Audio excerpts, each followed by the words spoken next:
I think like most avid readers of books, I try to keep my books in pristine condition or as nice as possible, but that's not possible because I carry a lot of books around with me, and a lot of the times they're paperbacks. Quite often I will get like a folded cover page, and as much as that annoys me, I've come to accept the fact that when you're carrying a book in your bag with a bunch of other stuff, it's very likely going to happen. But occasionally, things happen to books that are just so horrible, you can't believe they happened.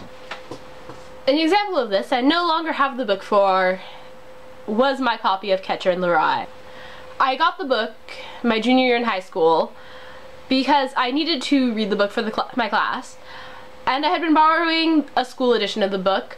So I went to Barnes & Noble, got my copy of the book, brought it home, set it in the bag on the table next to a can of soda, walk into the kitchen, and as I go into the kitchen, I hear the sound of my can falling.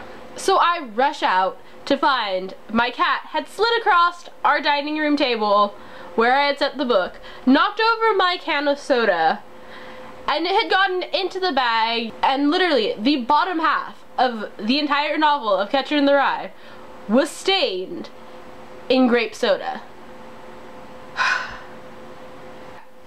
But that wasn't the only horrible thing that happened to my edition of Catcher in the Rye. It had the backpack disease, which is the constant folding of covers in the book. I think the covers folded just about every way they could. And then my version of the Catcher in the Rye went missing for a day, and until the next day when I had to clean when I had to clean my cat's litter box, and found it in there. Apparently my cat was like, hey, this seems like a fun toy, let's put it in my litter box. So at that point, having been pissed on by my cat, in addition to the grape soda and the constant bending, I just threw out the book. There was no reason to keep it. But that was probably the worst horrible thing that has happened to one of my books. But as I'm looking at a few books I have left that have similar what the hell happened to these books syndrome, I figured I would show you. William Golding, who wrote Lord of the Flies, also wrote The Inheritors. You see all these lovely teeth marks? That was courtesy of my cat. My cat liked eating my homework.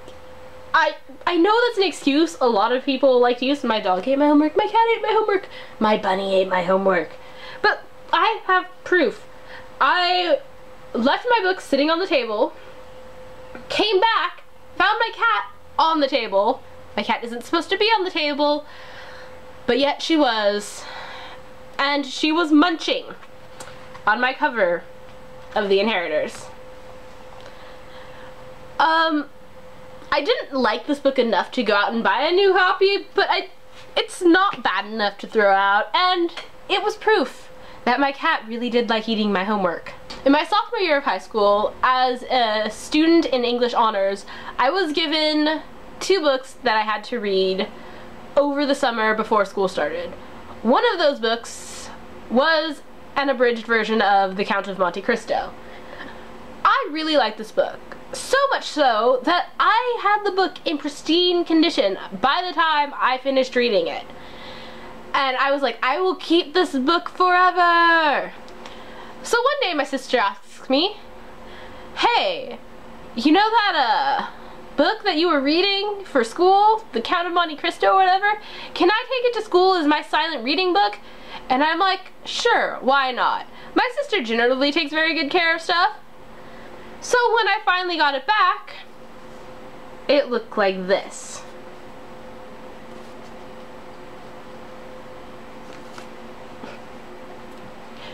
I was so pissed. My mother said, well, just give this book to your sister and she'll get you a new copy. Well, I'm still waiting on the new copy, but this is now my sister's edition of The Count of Monte Cristo because I was so pissed. I kept this book in pristine condition. So another book that I'm less mad about that got ruined was this Dracula book. It was 50 cents. I bought it from a used bookstore. It wasn't in mint condition. The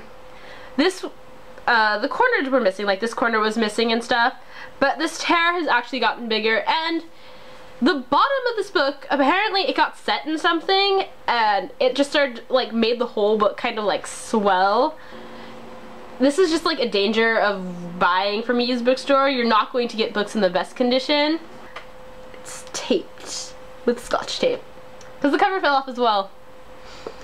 I think my Gatsby book, the cover fell off as well. But again, I bought my Gatsby book from a used bookstore for $1/4, so what can you do except pay more money for a better copy? And just because I thought it was really funny, I would throw this book in here.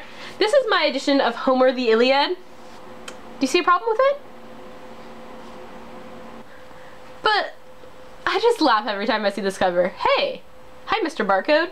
Kind of hyped there on that book, aren't you? So those are some of my messed up books.